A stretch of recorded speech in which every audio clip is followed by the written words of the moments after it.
बिस्मिल्लाहिर्रहमानिर्रहीम।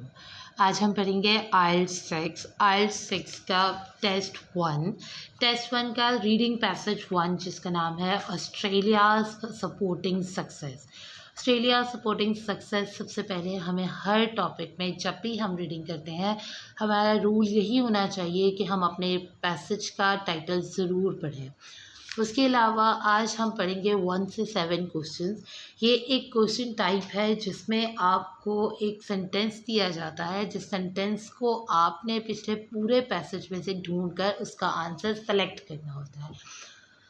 जैसे इसमें उन्होंने 1 और 7 में क्या लिखा है, रीडिंग पैसेज 1 हैज़ 6 पैराग्राफ्स। आपके पास इस पूरे पैसेज में 6 पैराग्राफ्स हैं। आपके पास जब पैसेज दिया जाता है तो उसमें नंबरिंग नहीं होती, आपने ख़ुद से उसमें नंबरिंग, अगर उसमें नंबरिंग है तो ठीक है, जैसे यहाँ पर ABC लिखा है लेकिन नेक्स्ट पेज पर नंबरिंग नहीं थी तो मैंने उसको कंसीडर करके C के बाद D, E और F का पैसेज कर दिया।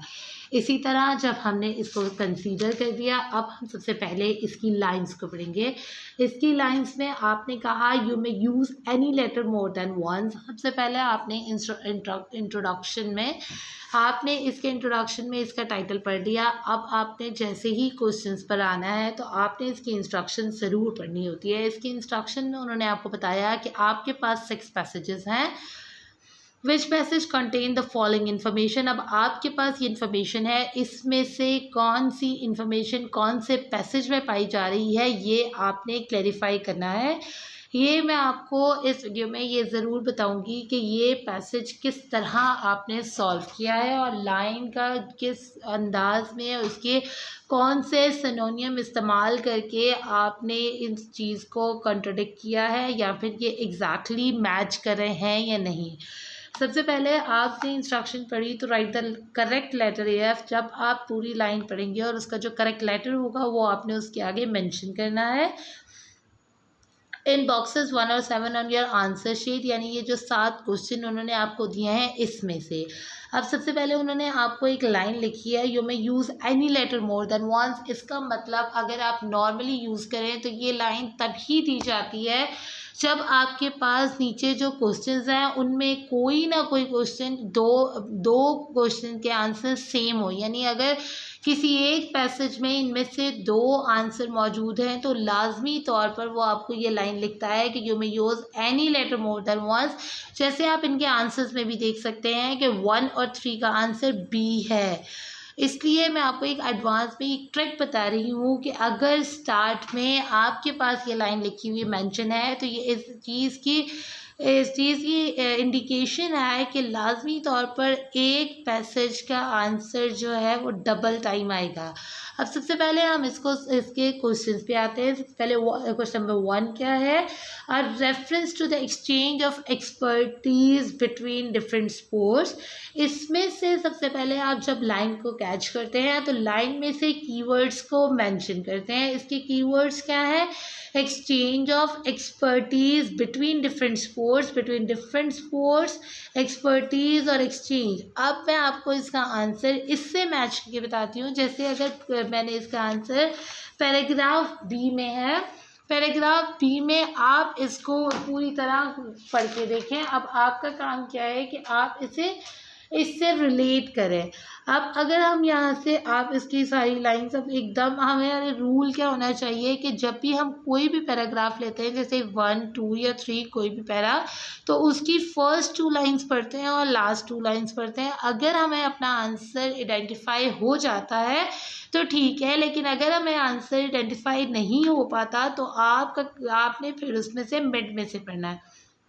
यहाँ देखें तो they all focus on one aim, winning. We can not waste our time looking at thrill sentence question that does not help the coach work with an athlete and improve performance, say Peter Friends, chef of science at AIS यानी Australian institute sport.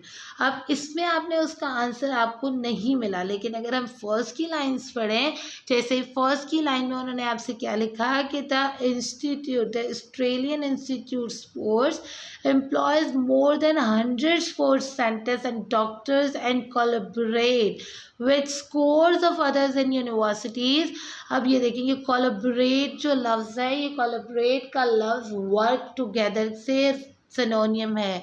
जब आप किसी चीज़ को कहते हैं कि we work together, तो we collaborate भी कह सकते हैं। ये कोलैबोरेट का लफ्ज़ जो यहाँ पर है वो वर्क टुगेदर को रिलेट कर रहा है। और उसके अलावा जैसे कि आप अपने क्वेश्चन में देखें तो उन्होंने आपसे क्या कहा, a reference to the exchange of expertise between different sports. आगे उन्होंने आपसे कहा, देखिए, with scores of others in universities and research centres, Australian Institute sports centres work across number of sports. ये जो नंबर ऑफ स्पोर्ट्स है ये आपके बिटवीन डिफरेंट स्पोर्ट्स से रिलेट कर रहा है। इस तरह आपने इसको आइडेंटिफाई किया कि इसका आंसर बी में है।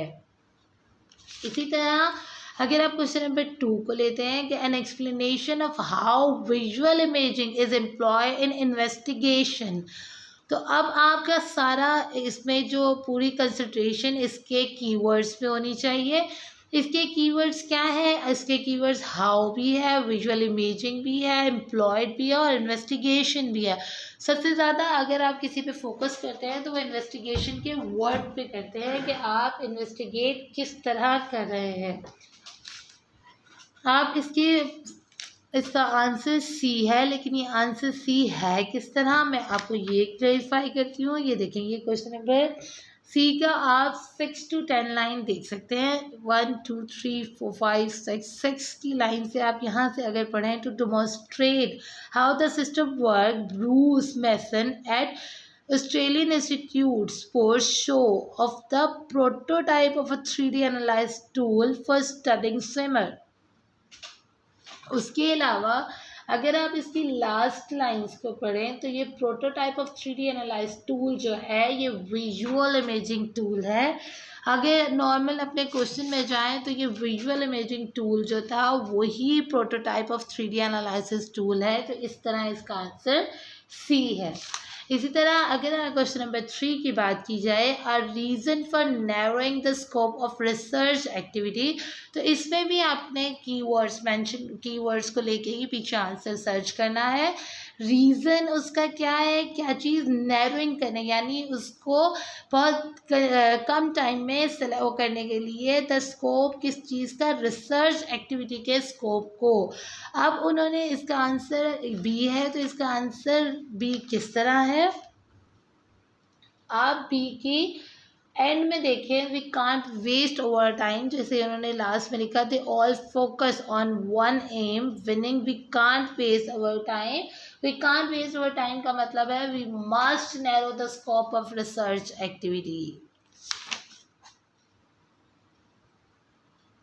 A reason for narrowing the scope of research activity। इस तरह इसका आंसर ये है।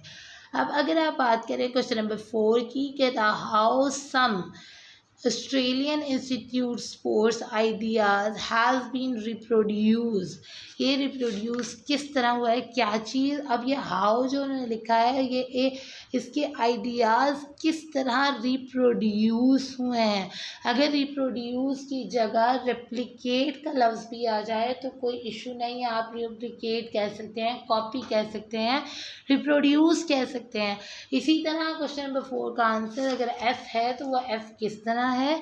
आप एफ़ के क्वेश्चन में अगर ये देखें, मैं आपको इस एफ़ पैराग्राफ पे फोकस करें तो क्वेश्चन नंबर 4 का आंसर जो है वो नाउ एवरीवन यूजेस देम का मतलब, एवरीवन यूजेस देम उन्होंने क्या कहा, स्लाइड। ये देखें,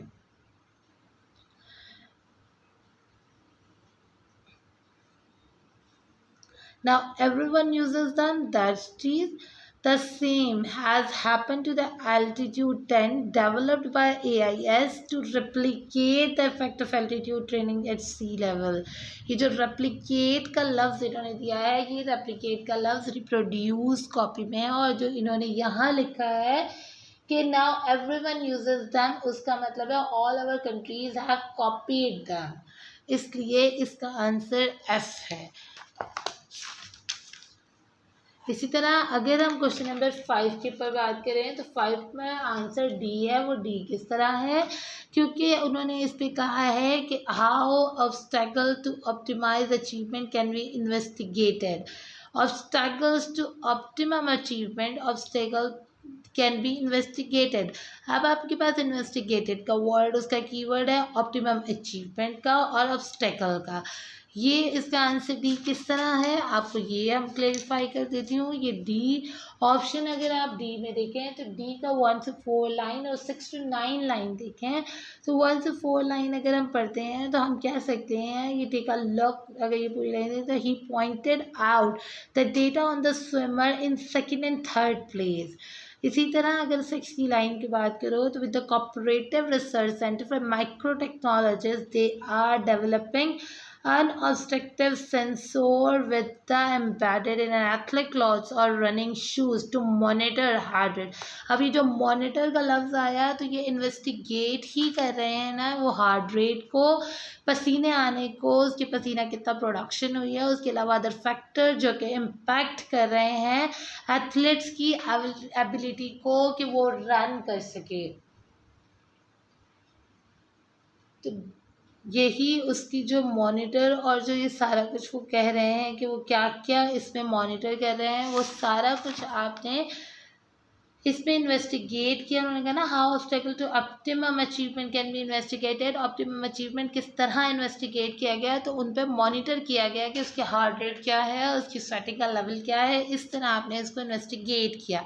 इस तरह इसका आंसर ये डी है। अगर आप क्वेश्चन नंबर 6 की बात करें an overview of the funded sport of athletes, तो अब ये जो फंडेड का लफ्ज़ है यही इसका कीवर्ड है सबसे इम्पॉर्टेंट। और स्पोर्ट्स ऑफ एथलेट्स में funded an overview of the funded, overview आपने किसका बताना है, फंडेड। अब आपने पूरे पैराग्राफ्स में जब आपने एक नज़र आपने स्किम मेथड लगाना है तो स्किम मेथड के मुताबिक आपने ये चेक करना है कि फंडेड की जगह कोई और वर्ड इस्तेमाल नहीं हुआ।